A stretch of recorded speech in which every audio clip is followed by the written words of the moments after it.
आज का मैच देखने के बाद मुझे ऐसा लगा कि ये जो पिछले 3-4 साल से हमारे पूरे देश में ये जो चल रहा है ना, इंफ्रास्ट्रक्चर डेवलपमेंट का, रोड बनाने का काम, मुझे लगता है बीसीसीआई ने ये पिच बनाने का काम भी रोड बनाने वालों को दे दिया है। किस तरह की रोड वाली पिच बन रही है आजकल, क्या क्या रन स्कोर हो रहे हैं। अब आज के मैच में तो मतलब गजब ही हो गया। 549 रन बने हैं T20 के मैच में। 40 ओवर में 549 रन, कैन यू इमेजिन? मतलब किस तरह का। और बॉलर्स की तो बेचारों की इतनी बुरी हालत है कि वो क्या करें। लेकिन मैं ये बात देखिए मानता नहीं हूं, और मतलब आप लोग भी इस बात को मानेंगे कि बॉलर्स ना ये ढंग की बॉलिंग नहीं कर रहे हैं। इतने रन नहीं पड़ने चाहिए। और चलिए ठीक है, अगर पड़े भी तो कुछ तो बैट्समैन को करना पड़े यार। ये तो मतलब जैसे हम लोग बचपन में जब हम कोचिंग करने जाया करते थे तो वहां सीमेंटेड विकेट हुआ करता था। अब सीमेंटेड विकेट में क्या होता है कि आप लोगों में से जिनने भी क्रिकेट खेला है, कभी सीमेंटेड विकेट पे अगर आप लोगों ने बैटिंग की हो तो बॉलर कुछ भी बॉल फेंके, आपको बस सीधे एक लेफ्ट पैर या अपना फ्रंट पैर जो है ना वो आगे बढ़ा के और आपको ड्राइव कर देना होता है। उसमें कुछ भी नहीं होता है। वो उसी तरह का बिल्कुल विकेट है कि बस बॉलर आ रहा है, मैकेनिकली वो बॉल फेंक रहा है और बैट्समैन बल्ला घुमा रहा है और बॉल जाके लेके आ जाओ आप बाउंड्री के बाहर से। सारे फील्डर्स का भी यही काम था, बॉलर्स का भी यही काम था। लेकिन अब आज देखिए ये, अब मुझे तो ना आरसीबी के ऊपर पहले तो मुझे आता था गुस्सा, लेकिन अब मुझे आरसीबी के ऊपर आने लगा है तरस आने लगा है। लेकिन मुझे आरसीबी के फैंस से बड़ी नाराजगी है। मतलब यार आप लोग यार कैसे कैसे ये सपोर्ट करते हो आप इनको, ये टीम को कैसे सपोर्ट करते हो आप? ये इतना ज्यादा सपोर्ट मत करो भैया। इन लोगों को थोड़ा सा रगड़ने की जरूरत है, क्योंकि ये लोग दिमाग नहीं लगाते हैं। ये देखिए पूरा अभी तक जो ये 2008 से खेलते चले आ रहे हैं ना आरसीबी वाले, इन लोगों ने अपनी पूरी कैंपेन का कबाड़ा किया है गलत डिसीजंस ले लेके। अब आज भी इन लोगों ने यार क्या टीम खिलाई भैया। वो मोहम्मद सिराज को क्यों निकाला होगा टीम से यार? मैं कह रहा हूं वो कितनी भी खराब बॉलिंग कर रहा है, तो आप ऐसे कौन से हीरे ले आए बाहर से जो जिन्होंने अच्छी बॉलिंग कर दी। अब उसने क्या किया, लॉकी फर्गूसन। अरे यार मुझे समझ में नहीं आ रहा ये लोग नेट्स में किस तरह की बॉलिंग करते हैं और ये मैच में आके ऐसी कर रहे हैं। या तो ये है कि ये नेट्स में भी इसी तरह की बॉलिंग करते हैं, लेकिन आरसीबी के जो बैट्समैन हैं वो इनको नेट प्रैक्टिस में भी मार नहीं पाते हैं। शायद इस वजह से ये हाल हो रहा है इनका। मतलब किस तरह का है यार, क्या मतलब क्या बोलूं मैं आज के मैच के बारे में। ये वैसे भी मुझे तो, आप लोग जो हमारे पुराने व्यूअर्स हैं आप लोगों को मालूम है, मुझे इस तरह के मैचेस पसंद नहीं आते हैं कि वो बस लगे हैं बैट्समैन बल्ला घुमाने मुगदर की तरह और बस बॉलर पिटते चले जा रहे हैं। क्या यार किस तरह का मैच है? ना तो कोई स्किल नजर आ रही है, ना तो कुछ बैटिंग में कोई टेक्निक है। बल्ला घुमाना है सीधे, बॉल में कुछ हो नहीं रहा है, ना स्विंग हो रही है ना स्पिन हो रही है, कुछ भी नहीं हो रहा है। बाद में जिन बॉलर्स को विकेट मिले एसआरएच की तरफ से, तो वो मिले रन्स के प्रेशर की वजह से। अब जो 287 रन बन जाएंगे तो फिर इसका मतलब ये है कि जब चेजिंग करने वाली जो टीम आएगी उसको तो पहली बॉल से बल्ला घुमाना है। क्या कर सकते हैं वो? उनके पास कोई चारा है नहीं। और फिर उसमें क्या बॉलर दम लगा लेगा और क्या दिमाग लगा लेगा, और जहां 2-3 विकेट गिर गए तो बस खेल खत्म हो गया। उसके बाद भले दिनेश कार्तिक कितना ही पीटता रहे, 35 बॉल में 83 बनाए या 100 बनाए, उससे क्या होने जाने वाला है। लेकिन फिर भी मैं आपको एक बात बताऊं, यहां पे आरसीबी के पास फिर भी चांस था। ये आरसीबी ने मिस किया है चांस। मतलब ये 287 रन की चेस करने में एक टाइम तो ऐसा आ गया था कि इन लोगों को मतलब कितने 4 ओवर में 72 रन बनाने थे। इनका 18 ओवर में 230 रन स्कोर था आरसीबी, और इसके बाद इनको 57 रन बनाने थे 2 ओवर में। 57 रन 2 ओवर में, और उसके बाद ये लोग 25 रन से मैच हारे हैं। मतलब आप देखिए किस कदर ठुकाई की है सब तरफ से लोगों ने। और यहाँ पे ये लोग थोड़ा सा गड़बड़ अगर उन्होंने नहीं की होती तो ये लोग और भी क्लोज जा सकते थे, बल्कि आरसीबी शायद जीत भी जाती। ये आरसीबी के साथ तो बहुत पुरानी कहानी है। आरसीबी हमेशा से यही करती है, हमेशा ये लोग मतलब इनके साथ वही कहानी है। सो क्लोज येट सो फार, बिल्कुल इनके साथ यही स्टोरी शुरू से चली आ रही है। ये क्लोज मैचेस हारते हैं। मैंने तो आज तक आरसीबी को कभी क्लोज मैच जीते हुए देखा ही नहीं है, कभी नहीं देखा है। ये जीतते हैं तो वन साइडेड जीत जाते हैं या थोड़ा बहुत फाइट करके जीत जाते हैं, ऐसा कुछ नहीं होता है कि बिल्कुल ऐसा लास्ट ओवर में अगर इनको 15-17 रन बनाने हो और आरसीबी ने बना के जीत लिया हो। ऐसा आज तक मुझे तो कोई मैच याद नहीं है आरसीबी का। और इनके पास एक से एक तुर्रम खां बैट्समैन रहे हैं। लेकिन इन लोगों की बॉलिंग भैया क्या किया जाए। दूसरी बात यार, मैं इनको कितनी बार कह चुका हूं, मतलब मैं क्या कह चुका हूं इनको तो मतलब हम तो यहाँ पे जबानी जमा खर्च करते हैं, हमारी सुनता कौन है। लेकिन ये बात ये है कि हम और आप जैसे लोग जिन्होंने ना टेस्ट क्रिकेट खेली, ना कोई वनडे क्रिकेट खेला, कोई हमने इतनी हाई लेवल की क्रिकेट नहीं खेली है, उसके बावजूद भी हमको ये बातें समझ में आती हैं। तो ये करोड़ों रुपए खर्च कर करके ये जिन जोकर्स को ये कोच बना के लेके आते हैं, उनको ये बातें समझ में नहीं आती है क्या कि क्या गलती हो रही है। और वो रहा सहा तो मुझे इस बार देखिए, मुझे इस बार एंडी फ्लावर से उम्मीद थी। मैं इस बार, आपको अगर याद हो, मैंने आईपीएल का जो पहले प्रीव्यू किया था उसमें जब आरसीबी के हम एनालिसिस कर रहे थे तो मैंने ये कहा था, मैंने कहा इस बार मुझे उम्मीद है कि भैया ये एंडी फ्लावर को लेके आए हैं। तो मैं तो बल्कि मैंने प्रिडिक्शंस में ये कहा था कि मुझे तो प्लेऑफ में जाने वाली टीम लग रही है आरसीबी। लेकिन बताइए आप, वह एंडी फ्लावर का पता ही नहीं चल रहा है, वो कहाँ है। वो तो ऐसा गायब हुआ है जैसे गधे के सर से सींग, पता ही नहीं चलता है वो मैच में है भी कि नहीं है। और जब दिखाते भी है उसको तो हमेशा मुंह झुकाए बैठा रहता है। तो क्या यार, किस तरह की टीम खिलाई है आज भी। अब देखिए, आज किस्मत से, अभी तक तो ये टॉस ही हारता था फाफ डू प्लेसी, आज किस्मत से टॉस जीत लिया तो बड़ा खुश हो गया कि अरे चलो टॉस जीत गए।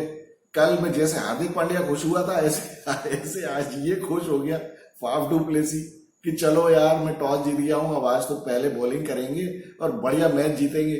लेकिन यहाँ क्या सर मुंडाते ही ओले पड़ गए। यहाँ तो वो ट्रेविस हेड ने केवल एक बॉल डिफेंड की है, सिर्फ पहली बॉल डिफेंड की है और उसके बाद से वो जो चालू हुआ, अरे बाप रे, उसने क्या हालत कर दी।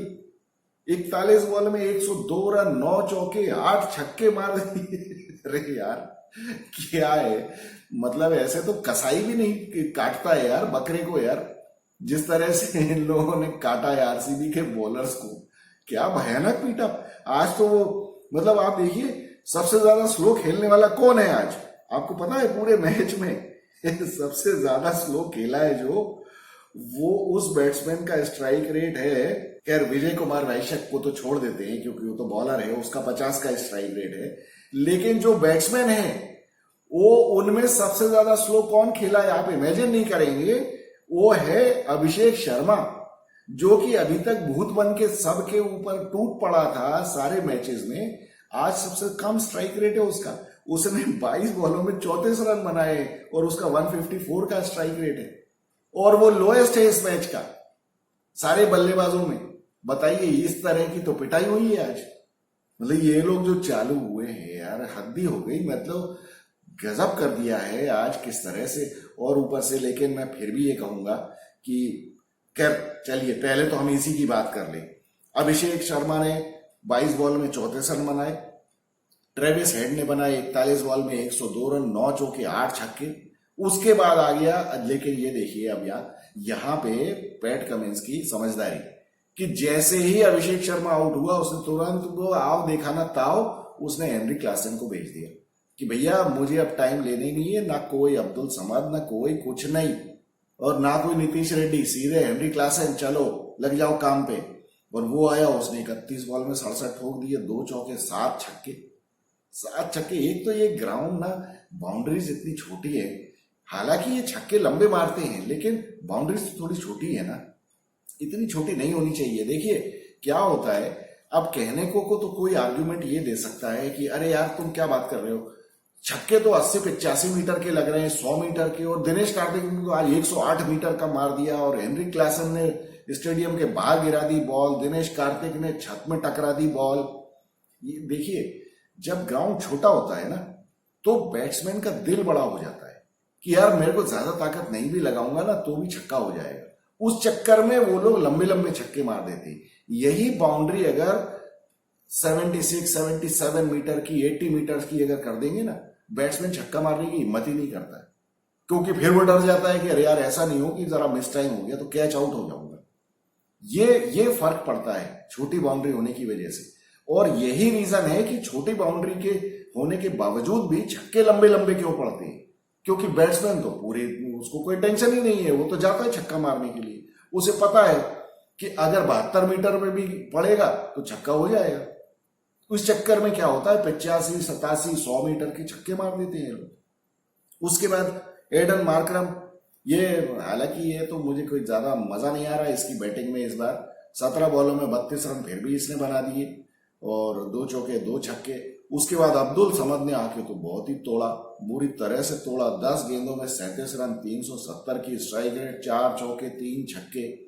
ये बिल्कुल अंडर द रेडार ही चला जाता है अब्दुल समद। हालांकि ये है कि अब इसका काम वही है, आके आखिरी में 10-12 बॉलों में मारना और इसी तरीके से पट्टे घुमाना, इसका यही काम है। तो ये किया इसने और 287 रन का स्कोर लगा दिया। अब बताइए इनका स्कोर अगर देखें हम, इनका जो बैटिंग कार्ड है अपने एसआरएच वालों का, पहले 5 ओवर में 56 रन, फिर उसके बाद 10वें ओवर में ये अभिषेक शर्मा आउट हुआ है जब 128 रन का स्कोर था।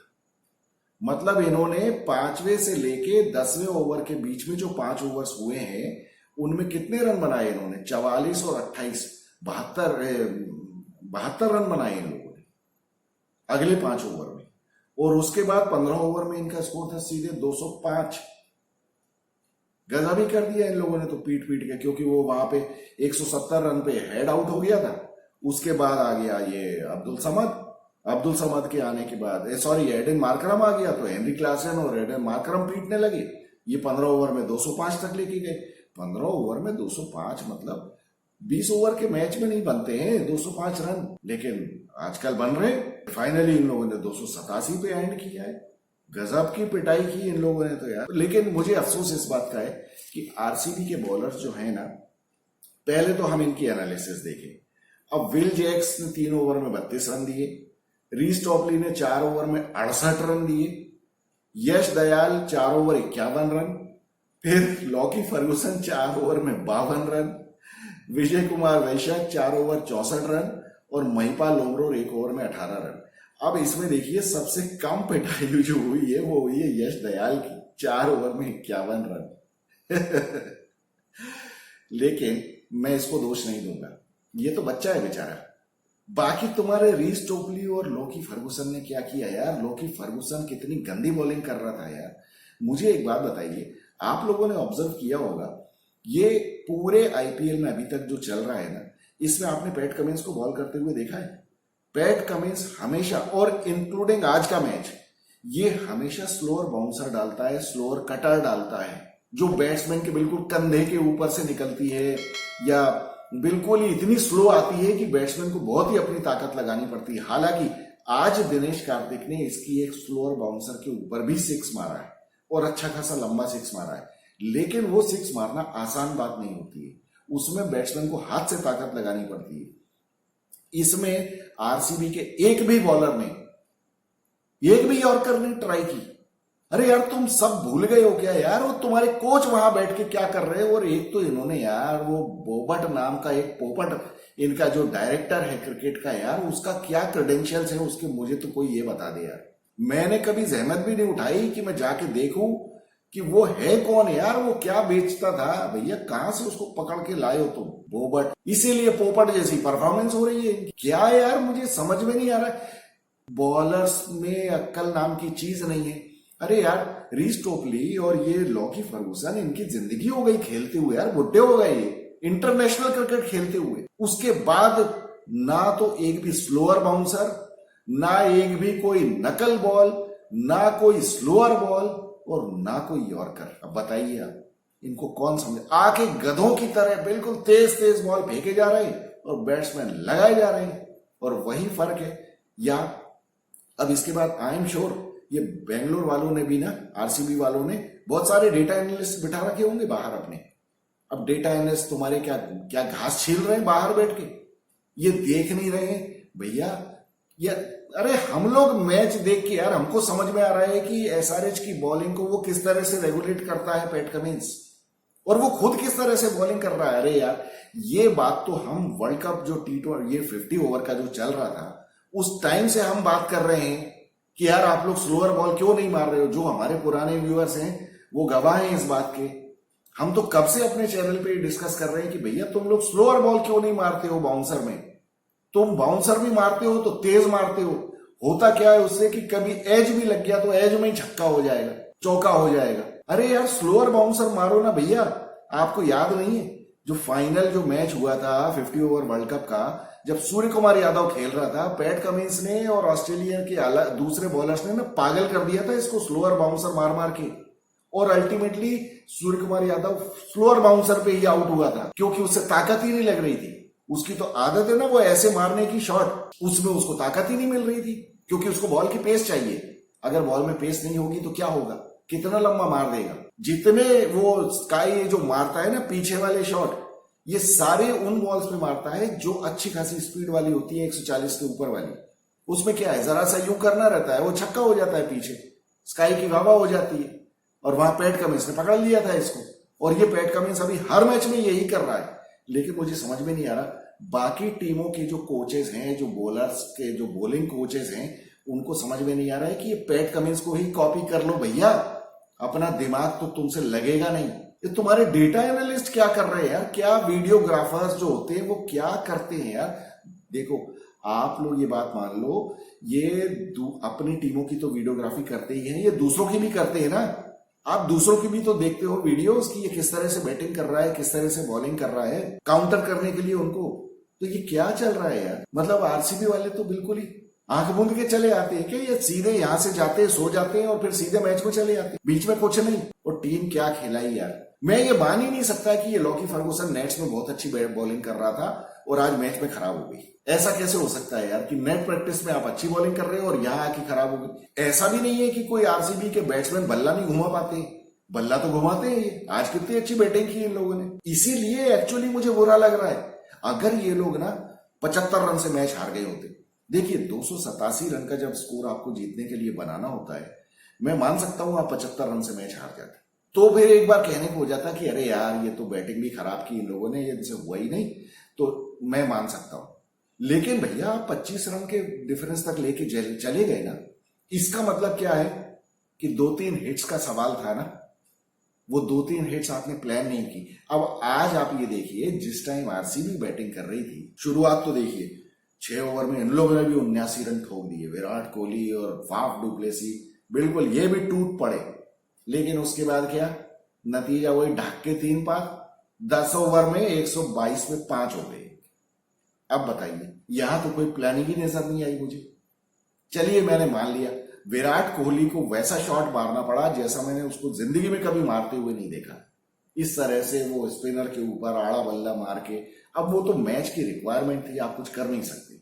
लेकिन उसके बाद बाकी किसी ने भी यार, तुम बाकी एसआरएच के कितने बल्लेबाजों ने आड़े बल्ले के शॉट मारे बताइए आप मुझे। वो सिर्फ सीधा मार रहे थे, सीधे घुमा घुमा के कितने लॉन्ग ऑफ मिड ऑन पे छक्के मारे इन लोगों ने यार। तो आप लोग नहीं मार सकते, आपको आड़ा बल्ला घुमाने की क्या जरूरत है। और कितनी यार विकेट की बॉल पे स्वीप, वो महिपाल लोमरोर ने भी बहुत कोशिश की, वो बच गया वो तो बीच में एक बार, विकेट की बॉल पे क्यों स्वीप मारते हुए यार। फिर क्या उसके बाद 15 ओवर में 187 पे 6 जब ये अपना दिनेश कार्तिक खेल रहा था। लेकिन दिनेश कार्तिक का थोड़ा बहुत महिपाल लोमरोर ने साथ दिया है, लेकिन उसके बाद क्या बाकी अनुज रावत ने बहुत ही ज्यादा डिसअपॉइंट किया है इसने। जब ये देखिए, अब आज तो देखिए विल जैक्स की तो बहुत ही किस्मत खराब थी। मुझे विल जैक्स से उम्मीद थी कि विल जैक्स का जो रेपुटेशन है इतने ज्यादा मारपीट के खेलने वाले का, उसकी कितनी ज्यादा बदकिस्मती रहेगी। फाफ डुप्लेसी ने शॉट मारा, वो जयदेव उनाडकट ने अपनी बॉलिंग पे जिंदगी में कभी फील्डिंग नहीं की, आज लगा दी उंगली, हो गया बेचारा विल जैक्स रन आउट। बड़ा बुरा लगा मुझे। विल जैक्स अगर आउट नहीं होता ना तो ये लोग कोई भरोसा नहीं है, वो जिस तरह का विस्फोटक बैट्समैन है ना, वो कर भी सकता था। और देखिए यहाँ पे तो बस 25 रन का डिफरेंस इस तरह के मैच में, जहां की मतलब बॉलर्स की अच्छी खासी धुलाई हो रही है, 3-4 हिट की बात थी, 3-4 हिट इधर उधर। अब आखिरी में अनुज रावत ने 14 बॉल में 25 रन बनाए। लेकिन एक टाइम ऐसा था जब 19वें ओवर में 244 रन पे 7 विकेट थे। उस टाइम अनुज रावत मतलब 244 पे 7 विकेट हुए हैं, सॉरी उसके पहले 18 ओवर में 230 पे 6 विकेट थे। तो इनको 2 ओवर में बनाने थे 58 रन। अब 2 ओवर में 58 रन बनाने हैं। उस टाइम ये आपका देखिए अनुज रावत का एक टाइम 9 बॉलों के ऊपर 8 रन का स्कोर था। अब बताइए आप, ये तो कहीं से भी जस्टिफाइड नहीं है। ये अनुज रावत को बाहर ले जाके और कोने में ले जाके देना चाहिए एक घुमा के। ये क्या तरीका है यार बैटिंग करने का। 288 रन चेज कर रहे हो आप, तुम 9 बॉलों में 8 रन बना रहे हो। अब यही 9 बॉलों में अगर पहले ही 20 बना दिए होते तो, अरे उसने क्या किया यार, अब्दुल समद ने क्या किया है, उसने 10 बॉल में 37 रन बनाए ना। आप क्या कर रहे थे, आपने 9 बॉलों में 8 रन बनाए। उधर दिनेश कार्तिक बेचारा प्रेशर में आ गया। प्रेशर में क्या, वो तो मारना ही था उसको, लेकिन इसकी वजह से दोनों तरफ से नहीं बने ना रन। ये तो खा गया ना 9 बॉल। उसके बाद अगली 5 बॉलों में तुमने बना दिए 17 रन। उससे क्या फायदा यार। या तो ये तो मतलब इनएक्सक्यूजेबल है ना यार, 9 बॉल में 8 रन बना रहे हो आप। यही इसने 9 बॉलों का फायदा उठाया होता तो आरसीबी मैच जीत भी सकती थी। चलो मैं विल जैक्स की मान लेता हूं कि वो तो हो गया, रन आउट हो गया, लेकिन आखिरी में भी आपके कंट्रोल में था मैच। लेकिन ऐसी बेवकूफ बहुत ही अनुज रावत ने बहुत गड़बड़ किया है। मतलब पता नहीं लोगों को समझ में आई है या नहीं ये बात। RCB was close in this match, लेकिन यहाँ पे गड़बड़ कर दी। और आरसीबी के बॉलर्स ने हद से ज्यादा गंदी बॉलिंग की है, और खास तौर पे ये दोनों नालायक रीस टोपली और लॉकी फर्गूसन। मैं बाकी लोगों को दोष नहीं देता, बाकी लोग तो बाकी क्या है यार, बाकी कौन बॉलर है इसमें आरसीबी की टीम में। अब यश दयाल, विजय कुमार वैश्य, महिपाल लोमरो, ये तो बच्चे हैं, इनसे क्या उम्मीद करोगे आप। ये तो अच्छी बॉलिंग कर दे तो कोई मतलब अच्छी बॉलिंग कर दे तो इनके तो एहसान मानना चाहिए। आज सबसे कम पिटाई हुई है यश दयाल की, बताइए। और ये मोटे मोटे लेके आ गए आप, लंबे लंबे रीस टोपली और लॉकी फर्गूसन। क्या किया यार इन लोगों ने, क्या फायदा है इन लोगों को। चलो अच्छी बात है, लेकिन मुझे अच्छा लगा कि चलो इंडियन बॉलर्स कर रहे हैं, इंडियन बैट्समैन भी कर रहे हैं। लेकिन आरसीबी के लिए मुझे थोड़ा बुरा लग रहा है कि आरसीबी के देखिए अब क्या है ना, मतलब वैसे मैं आरसीबी का कोई फैन नहीं हूं। मैं बल्कि आरसीबी को हमेशा से क्रिटिसाइज ही करता आया हूं, और इसी वजह से मैं बहुत स्ट्रांग क्रिटिक रहा हूं आरसीबी का, क्योंकि ये लोग बहुत गलत डिसीजंस लेते हैं। अब लेकिन क्या है ना, मुझे तरस आने लगा इनके ऊपर। मतलब अब इनकी हार मुझसे देखी नहीं जाती। ऐसा कोई नहीं है, मुझे कोई इमोशनल अटैचमेंट नहीं है इन लोगों से, लेकिन एक टीम और मुझे विराट कोहली के लिए भी बुरा लगता है। अब हंसी भी आती है, गुस्सा भी आता है और तरस भी आता है। मैं क्या बताऊं, देख देख के हम भी परेशान हो गए यार कि यार क्या है। और मैंने जैसे एक बार अपने पिछले वीडियो में कहा भी था कि भैया Virat Kohli deserves N IPL trophy. ऐसा नहीं है, मतलब मैं उसको कितना ही क्रिटिसाइज करूं, कितना ही उसकी एंड टाइम पे गड़बड़ करने वाली जो उसकी आदत है, उसके बाद में खूब उसको गाली भी देता हूं, लेकिन अल्टीमेटली वो अच्छा बैट्समैन तो है। आज तो देखिए 3 नंबर पे तो वो वर्ल्ड का बेस्ट बैट्समैन है, इसमें कोई डाउट ही नहीं है। 3 नंबर का तो वो वर्ल्ड का बेस्ट बैट्समैन है, तो अभी तो उसके आसपास भी कोई नहीं है। लेकिन ये तो बहुत गड़बड़ है यार, ऐसा नहीं। विराट कोहली डिजर्व्स बेटर, लेकिन अब उसने खुद ही अब कुल्हाड़ी पे पैर मारा हुआ है कि मैं आरसीबी छोड़ूंगा नहीं। और आरसीबी अब चूंकि वो कप्तान भी नहीं है, हालांकि वो कप्तान रह के भी उसने कुछ किया नहीं, लेकिन बाकी तो रहा साहब। तो मुझे एंडी फ्लावर से कुछ उम्मीद थी, तो उसने ऐसी नाक कटवाई है कि अब तो मेरा तो बिल्कुल एंडी फ्लावर से भी भरोसा उठ गया। पता नहीं ये क्या हो गया इसको भी। कुल मिला के आरसीबी 25 रन से हार गई मैच। अब टेबल अगर हम देखें तो टेबल की हालत बड़ी खराब हो गई है। टेबल में टॉप के 4 तो खैर इनमें कुछ चेंज होने वाला नहीं था। वही Rajasthan Royals, KKR, CSK, SRH तो कल वो लखनऊ जो आ रही थी केकेआर से, उस चक्कर में एसआरएच आ गई थी 4 नंबर पे, और आज तो उन्होंने और भी कंसोलिडेट कर लिया अपने आप को। फिर लखनऊ है, फिर जीटी है, फिर पंजाब, फिर मुंबई जरूर नीचे चली गई जो पहले ऊपर आ गई थी। फिर 9वें नंबर पे डीसी और 10वें नंबर पे आरसीबी। अरे यार अब तो मुझे लगता है अब इन लोगों के लिए इज्जत का सवाल ये हो जाएगा, भाड़ में गई आईपीएल चैंपियनशिप, पहले तो ये 10वें नंबर से पीछे छुड़ाओ, ऐसा नहीं हो कि 10वां ही नंबर आ जाए। तो इस बार वो जो WPL में इनकी आरसीबी की लेडीज की टीम जीती है, तो ये तो बहुत ही ज्यादा शर्मनाक बात हो जाएगी आरसीबी वालों के लिए। तो अब इनकी लड़ाई तो यही चलेगी कि भैया मतलब कम से कम 10वां तो नहीं आए, और बहुत ज्यादा रिस्पेक्टेबल होगा तो 7वां आ जाए, ऐसा कुछ करे। लेकिन अभी भी देखिए 7 मैच बाकी हैं। 7 मैचों में मतलब ये देखिए बड़ी बेसिक मिस्टेक्स कर रहे हैं ये लोग। और लेकिन ये करोड़ों रुपए लेके ये कोचेस बैठे हुए हैं, इनके स्ट्रेटेजिस्ट बैठे हुए हैं, प्लानर्स बैठे हुए हैं, ये क्या कर रहे हैं यार? ये बोबट है कौन? पहले तो कोई मुझे ये बता दे यार। आप लोगों में से प्लीज कोई अगर जानते हो तो मुझे ये बताओ भैया आप कि ये बोबट कौन है, इसके क्या क्रेडेंशियल्स हैं। मुझे इतना पेशेंस नहीं है कि मैं जाके गूगल में सर्च करूं कि बोबट का देखूं। मैं इतना भी मेरे पास टाइम खराब करने के लिए नहीं है कि मैं आरसीबी के बोबट के बारे में पता करूं। लेकिन मुझे कोई बता दे भैया कि कौन है ये आदमी यार, इसने जिंदगी में क्या उखाड़ा है, क्या कुछ बल्ला वल्ला पकड़ा है जिंदगी में कभी कि ऐसे ही आ गया है? ऐसे ही लग रहा है मुझे तो, क्योंकि या तो एस्टेब्लिश लोग भी ऐसे हाल कर रहे हैं, ये डायरेक्टर क्रिकेट बना हुआ है। ताज्जुब हो गया यार, मुझे तो बहुत ज्यादा बुरा लग रहा है।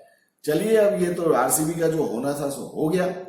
अब कल है मैच मजेदार, टेबल टॉपर्स के बीच में, राजस्थान रॉयल्स और केकेआर के बीच में, और ये कोलकाता में होगा। और अब देखिए मजा आएगा इस मैच में। मैं चाहता हूं कि राजस्थान रॉयल्स जीते इस बार, क्योंकि दोनों ही टेबल टॉपर्स हैं। अब दोनों में से जो भी जीतेगा वो रहेगा तो टॉप पे ही। तो लेकिन केकेआर से मुझे श्रेयस अय्यर की वजह से कोई बहुत ज्यादा प्यार नहीं है। इस गौतम गंभीर को मैं जितना पसंद करता हूं, ये श्रेयस अय्यर की हरकतों के कारण मुझे इससे इतनी ज्यादा चिढ़ है। तो इस वजह से मैं चाहता हूं कि राजस्थान जीते। अब देखते हैं क्या होता है। कल का मैच होगा मजेदार, और मुझे तो देखना है कि अब श्रेयस अय्यर की ये इसको कितने बाउंसर पड़ते हैं। कल नांदर बर्गर को खिलाओ यार और मारो इसको, श्रेयस अय्यर के मुंह पे 2 घुमा के बाउंसर, तो पता चलेगा सबको। अच्छा हाँ, आप लोग बताइए आपको क्या लगा? क्या आपको लग रहा था कि आरसीबी आज मैच में क्लोज आ सकती थी, ये जीत सकती थी, या कहाँ गड़बड़ की?